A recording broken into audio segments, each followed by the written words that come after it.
ആകാശവാണി.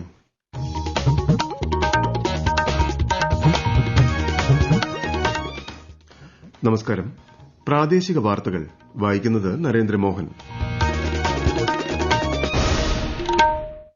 പ്രധാന വാർത്തകൾ. നീതിയുക്തവും ശക്തവുമായ ഒരു അന്താരാഷ്ട്ര ക്രമം അനിവാര്യമാണെന്ന് കേന്ദ്ര വിദേശകാര്യമന്ത്രി എസ് ജയശങ്കർ. ഇടുക്കി പരുന്തുംപാറ ഉൾപ്പെടെയുള്ള പ്രദേശങ്ങളിലെ ഭൂമി കയ്യേറ്റ വിഷയങ്ങളിൽ നിയമസഭയിൽ ഇന്ന് പ്രതിപക്ഷ വാക്കൌട്ട്. കയ്യേറ്റങ്ങൾക്കെതിരെ ശക്തമായ നടപടിയെടുത്തതായി മന്ത്രി കെ രാജൻ. കേരളത്തിന്റെ മനുഷ്യവിഭവശേഷി സംസ്ഥാനത്ത് തന്നെ പ്രയോജനപ്പെടുത്താൻ നടപടികൾ സ്വീകരിച്ചതായി മന്ത്രി കെ എൻ ബാലഗോപാൽ. വിഴിഞ്ഞം തുറമുഖ പദ്ധതി 2028ഓടെ പൂർണ്ണതോതിൽ പ്രവർത്തന സജ്ജമാകുമെന്ന് മന്ത്രി വി എൻ വാസവൻ. ഇതുവരെ 56% പ്രദേശവാസികൾക്ക് തൊഴിൽ നൽകിയതായും മന്ത്രി. അന്താരാഷ്ട്ര ബഹിരാകാശ നിലയത്തിൽ 9 മാസത്തിലേറെയായി കുടുങ്ങിക്കിടന്ന ബഹിരാകാശ യാത്രികരായ സുനിത വില്യംസും ബുച്ച് വിൽമോറും ഭൂമിയിലേക്ക് യാത്ര തിരിച്ചു. ഇംഗ്ലണ്ടിൽ ഇന്ന് നടക്കുന്ന കബഡി ലോകകപ്പ് മത്സരങ്ങളിൽ ഇന്ത്യൻ വനിതാ ടീം വെയിൽസുമായി ഏറ്റുമുട്ടും. പുരുഷ ടീം സ്കോട്ട്ലൻഡിനെ നേരിടും. വാർത്തകൾ വിശദമായി. പാർലമെന്റിന്റെ ഇരുസഭകളിലും നടപടിക്രമങ്ങൾ പുരോഗമിക്കുന്നു. രാജ്യത്ത് കൃഷി കഴിഞ്ഞാൽ ഏറ്റവും കൂടുതൽ തൊഴിൽ ലഭിക്കുന്നത് വസ്ത്രമേഖലയിലാണെന്ന് കേന്ദ്രമന്ത്രി ഗിരിരാജ് സിംഗ് ലോക്സഭയിൽ പറഞ്ഞു. പിഎം മിത്ര പദ്ധതിയുടെ വിപുലീകരണത്തെക്കുറിച്ചുള്ള ചോദ്യങ്ങൾക്ക് മറുപടി നൽകുകയായിരുന്നു അദ്ദേഹം. മഹാത്മാഗാന്ധി ദേശീയ ഗ്രാമീണ തൊഴിലുറപ്പ് പദ്ധതി സംബന്ധിച്ച വിവിധ പ്രശ്നങ്ങൾ കോൺഗ്രസ് എംപി സോണിയാഗാന്ധി രാജ്യസഭയിൽ ഉന്നയിച്ചു. മഹാകുംഭമേള ഉൾപ്പെടെയുള്ള സുപ്രധാന വിഷയങ്ങളിൽ പ്രധാനമന്ത്രി നരേന്ദ്രമോദി ഇപ്പോൾ ലോക്സഭയിൽ സംസാരിക്കുകയാണ്. മഹാകുംഭമേള വലിയ വിജയമായിരുന്നുവെന്ന് അദ്ദേഹം പറഞ്ഞു. കുംഭമേളയുടെ അവസരത്തിൽ ലോകം മുഴുവൻ ഇന്ത്യയെ അത്ഭുതത്തോടെയും നോക്കിക്കണ്ടതായും പ്രധാനമന്ത്രി പറഞ്ഞു. നീതിയുക്തവും ശക്തവുമായ ഒരു അന്താരാഷ്ട്ര ക്രമം അനിവാര്യമാണെന്ന് കേന്ദ്ര വിദേശകാര്യമന്ത്രി എസ് ജയശങ്കർ പറഞ്ഞു. ന്യൂഡൽഹിയിൽ നടക്കുന്ന റെയ്സിന ഉച്ചകോടിയിൽ സംസാരിക്കുകയായിരുന്നു അദ്ദേഹം. പരമാധികാരത്തിന്റെയും പ്രാദേശിക സമഗ്രതയുടെയും പ്രാധാന്യം എടുത്തുപറഞ്ഞ അദ്ദേഹം പാകിസ്ഥാൻ നടത്തുന്ന അനധികൃത കയ്യേറ്റം ഉദാഹരണമായി ചൂണ്ടിക്കാട്ടി. ഐക്യരാഷ്ട്രസഭ ഈ വിഷയം കൈകാര്യം ചെയ്തതിനെ അദ്ദേഹം വിമർശിക്കുകയും യുകെ, കാനഡ, യുഎസ് തുടങ്ങിയ രാജ്യങ്ങളുടെ പങ്കിനെ ചോദ്യം ചെയ്യുകയും ചെയ്തു. മ്യാൻമറിലും പാശ്ചാത്യ രാജ്യങ്ങളിലും നടന്ന സൈനിക അട്ടിമറികളോടുള്ള വ്യത്യസ്തമായ അന്താരാഷ്ട്ര പ്രതികരണങ്ങൾ ചൂണ്ടിക്കാട്ടി ആഗോള മാനദണ്ഡങ്ങളിൽ നീതിയുടെയും സ്ഥിരതയുടെയും ആവശ്യകതയെ മന്ത്രി ഊന്നിപ്പറഞ്ഞു. റെയ്സിന സംഭാഷണത്തിന്റെ 10ാമത് പതിപ്പിന്റെ ഉദ്ഘാടനം ഇന്നലെ പ്രധാനമന്ത്രി നരേന്ദ്രമോദിയും ന്യൂസിലന്റ് പ്രധാനമന്ത്രി ക്രിസ്റ്റഫർ ലക്സണും സംയുക്തമായി നിർവഹിച്ചു. കണ്ണൂർ വിമാനത്താവളത്തിനായി ഭൂമി ഏറ്റെടുക്കൽ സമയബന്ധിതമായി പൂർത്തിയാക്കുമെന്ന് മുഖ്യമന്ത്രി പിണറായി വിജയൻ. നിയമസഭയിൽ പ്രതിപക്ഷ നേതാവ് V D Satheesan, K V Sumesh എന്നിവരുടെ സബ്മിഷന് മറുപടി പറയുകയായിരുന്നു മുഖ്യമന്ത്രി. ഭൂമി ഏറ്റെടുക്കൽ ചർച്ച ചെയ്യുന്നതിന് മുഖ്യമന്ത്രി തലത്തിൽ ഈ മാസം യോഗം ചേരുമെന്നും അദ്ദേഹം അറിയിച്ചു. കുടിയൊഴിപ്പിക്കുന്നവർക്ക് പകരം ഭൂമി അനുവദിക്കുന്നതിന് വ്യവസ്ഥ ഇല്ലാത്തതിനാൽ പ്രത്യേക പാക്കേജ് ശുപാർശ ചെയ്യാൻ ജില്ലാ കളക്ടർക്ക് നിർദ്ദേശം നൽകിയതായും മുഖ്യമന്ത്രി പറഞ്ഞു. ഇടുക്കി പരുന്തുംപാറ ഉൾപ്പെടെയുള്ള പ്രദേശങ്ങളിലെ വൻകിട ഭൂമി കയ്യേറ്റ വിഷയങ്ങളിൽ നിയമസഭയിൽ ഇന്ന് പ്രതിപക്ഷ വാക്കൌട്ട്. ഭൂമി കയ്യേറ്റ പ്രശ്നങ്ങൾ മലയോര ജനതയിൽ സൃഷ്ടിക്കുന്ന ആശങ്ക സഭ നിർത്തിവച്ച് ചർച്ച ചെയ്യണമെന്നാവശ്യപ്പെട്ട് പ്രതിപക്ഷത്തു നിന്നും Mathew Kuzhalnadan, Mons Joseph, K K Rama, Anoop Jacob, Mani C Kappan തുടങ്ങിയവരാണ് നോട്ടീസ് നൽകിയത്. ഭൂമി കയ്യേറ്റങ്ങൾക്കെതിരെ ശക്തമായ നടപടികളാണ് സംസ്ഥാന സർക്കാർ സ്വീകരിച്ചിട്ടുള്ളതെന്ന് റവന്യൂ മന്ത്രി കെ രാജൻ മറുപടി നൽകി. കയ്യേറ്റങ്ങൾക്ക് കൂട്ടുനിൽക്കുന്ന ഉദ്യോഗസ്ഥർക്കെതിരെ കർശന നടപടിയെടുക്കുമെന്നും മന്ത്രി അറിയിച്ചു. മന്ത്രിയുടെ മറുപടിയെ തുടർന്ന് ഉപക്ഷേപത്തിന് സ്പീക്കർ അനുമതി നിഷേധിച്ചു. ഭൂമി കയ്യേറ്റങ്ങൾക്ക് ഉദ്യോഗസ്ഥരും കൂട്ടുനിൽക്കുകയാണെന്ന് പ്രതിപക്ഷ നേതാവ് വി ഡി സതീശൻ വാക്കൌട്ട് പ്രസംഗത്തിൽ ആരോപിച്ചു. സംസ്ഥാനത്ത് നിലവിൽ ട്രഷറി നിയന്ത്രണമില്ലെന്ന് ധനമന്ത്രി കെ എൻ ബാലഗോപാൽ. 25 ലക്ഷത്തിന് മുകളിലുള്ള ചെക്കുകൾ മാറുന്നതിന് നേരത്തെ ഏർപ്പെടുത്തിയ നിയന്ത്രണം മാത്രമാണ് നിലവിലുള്ളതെന്നും മന്ത്രി നിയമസഭയിൽ പറഞ്ഞു. കേരളത്തിന്റെ മനുഷ്യവിഭവശേഷി സംസ്ഥാനത്ത് തന്നെ പ്രയോജനപ്പെടുത്താൻ സർക്കാർ നടപടികൾ സ്വീകരിച്ചതായി അദ്ദേഹം അറിയിച്ചു. ഏത് ആധുനിക ജോലിയും ചെയ്യാൻ സാധിക്കുന്ന തരത്തിൽ കേരളത്തിന്റെ തൊഴിൽ അന്തരീക്ഷത്തെ മാറ്റണമെന്ന് ധനമന്ത്രി അഭിപ്രായപ്പെട്ടു.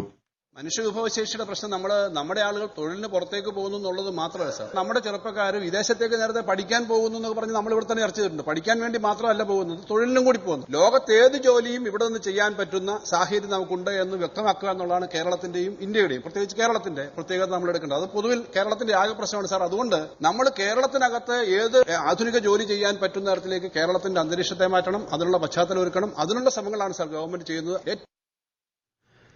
വിഴിഞ്ഞം തുറമുഖ പദ്ധതി 2028ഓടെ പൂർണ്ണതോതിൽ പ്രവർത്തന സജ്ജമാകുമെന്ന് മന്ത്രി വി എൻ വാസവൻ. മുഹമ്മദ് മുഹ്സിൻ എംഎൽഎയുടെ ചോദ്യത്തിന് നിയമസഭയിൽ മറുപടി പറയുകയായിരുന്നു അദ്ദേഹം. തുറമുഖവുമായി ബന്ധിപ്പിക്കുന്ന റെയിൽപാത പദ്ധതിക്ക് റെയിൽവേ മന്ത്രാലയത്തിന്റെ അനുമതി ലഭിച്ചതായും ഇതിനായി 5.52 ഹെക്ടർ ഭൂമി ഏറ്റെടുക്കുമെന്നും മന്ത്രി പറഞ്ഞു. വിഴിഞ്ഞം കരാറിലെ വ്യവസ്ഥ അനുസരിച്ച് 56% പ്രദേശവാസികൾക്ക് ഇതുവരെ തൊഴിൽ നൽകിയതായും ശ്രീ വാസവൻ അറിയിച്ചു. നൈപുണ്യ പരിശീലനത്തിനായി അസാപ് സെന്റർ ആരംഭിച്ചു.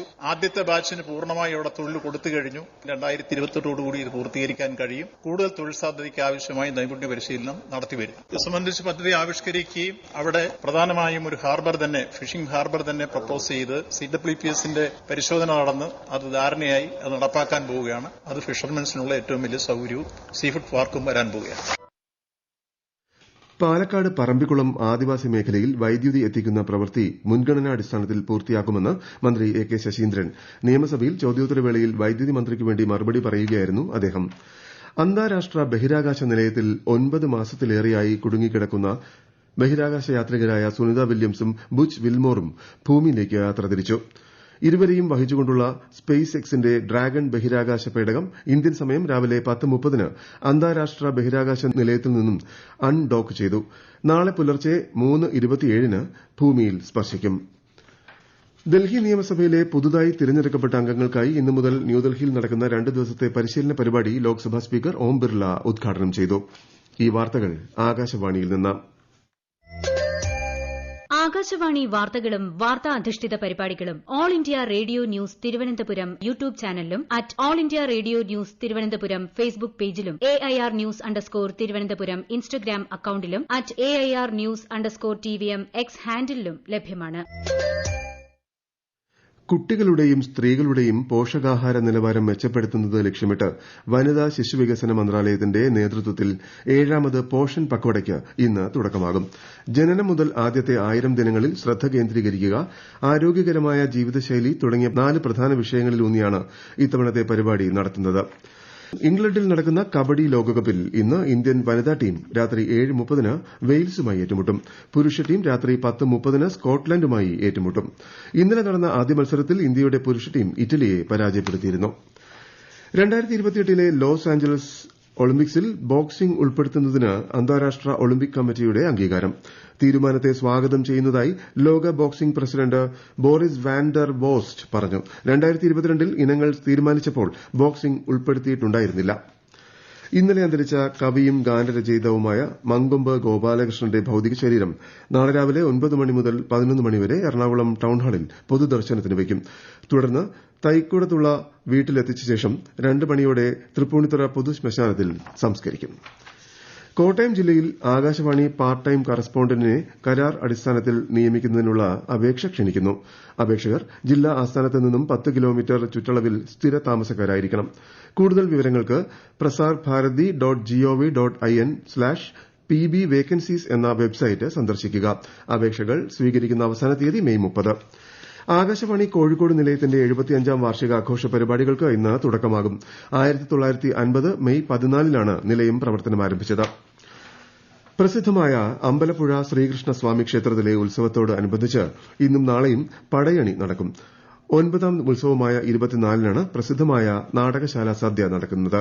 കൂടുതൽ വിവരങ്ങളുമായി ആകാശവാണി ആലപ്പുഴ ജില്ലാ പ്രതിനിധി ആർ രവികുമാർ. അമ്പലപ്പുഴ ശ്രീകൃഷ്ണ സ്വാമി ക്ഷേത്രത്തിലെ ഉത്സവത്തോടനുബന്ധിച്ച് വലിയ തിരക്കാണ് ക്ഷേത്രത്തിൽ ഇപ്പോൾ അനുഭവപ്പെടുന്നത്. ഈ മാസം 25-ന് ആറാട്ടോടെ ഉത്സവം സമാപിക്കും. 24-നാണ് പ്രസിദ്ധമായ നാടകശാല സദ്യ നടക്കുന്നത്. ഉത്സവത്തിന്റെ പ്രധാന ആകർഷണം വേലകളിയാണ്. വൈകുന്നേരം 5 മണിക്ക് കുളത്തിൽ വേലയും രാത്രി തിരുമുമ്പിൽ വേലയും നടക്കും. പ്രധാന വാർത്തകൾ വീണ്ടും. നീതിയുക്തവും ശക്തവുമായ ഒരു അന്താരാഷ്ട്ര ക്രമം അനിവാര്യമാണെന്ന് കേന്ദ്ര വിദേശകാര്യമന്ത്രി എസ് ജയശങ്കർ. ഇടുക്കി പരുന്തുംപാറ ഉൾപ്പെടെയുള്ള പ്രദേശങ്ങളിലെ ഭൂമി കയ്യേറ്റ വിഷയങ്ങളിൽ നിയമസഭയിൽ ഇന്ന് പ്രതിപക്ഷ വാക്കൌട്ട്. കയ്യേറ്റങ്ങൾക്കെതിരെ ശക്തമായ നടപടിയെടുത്തതായി മന്ത്രി കെ രാജൻ. കേരളത്തിന്റെ മനുഷ്യവിഭവശേഷി സംസ്ഥാനത്ത് തന്നെ പ്രയോജനപ്പെടുത്താൻ നടപടികൾ സ്വീകരിച്ചതായി മന്ത്രി കെ എൻ ബാലഗോപാൽ. വിഴിഞ്ഞം തുറമുഖ പദ്ധതി 2028ഓടെ പൂർണ്ണതോതിൽ പ്രവർത്തന സജ്ജമാകുമെന്ന് മന്ത്രി വി എൻ വാസവൻ. ഇതുവരെ 56% പ്രദേശവാസികൾക്ക് തൊഴിൽ നൽകിയതായും മന്ത്രി. അന്താരാഷ്ട്ര ബഹിരാകാശ നിലയത്തിൽ 9 മാസത്തിലേറെയായി കുടുങ്ങിക്കിടന്ന ബഹിരാകാശ യാത്രികരായ സുനിത വില്യംസും ബുച്ച് വിൽമോറും ഭൂമിയിലേക്ക് യാത്ര തിരിച്ചു. ഇംഗ്ലണ്ടിൽ ഇന്ന് നടക്കുന്ന കബഡി ലോകകപ്പ് മത്സരങ്ങളിൽ ഇന്ത്യൻ വനിതാ ടീം വെയിൽസുമായി ഏറ്റുമുട്ടും. പുരുഷ ടീം സ്കോട്ട്ലാൻഡിനെ നേരിടും. പ്രാദേശിക വാർത്തകൾ കഴിഞ്ഞു. അടുത്ത വാർത്താ പ്രക്ഷേപണം 12:50.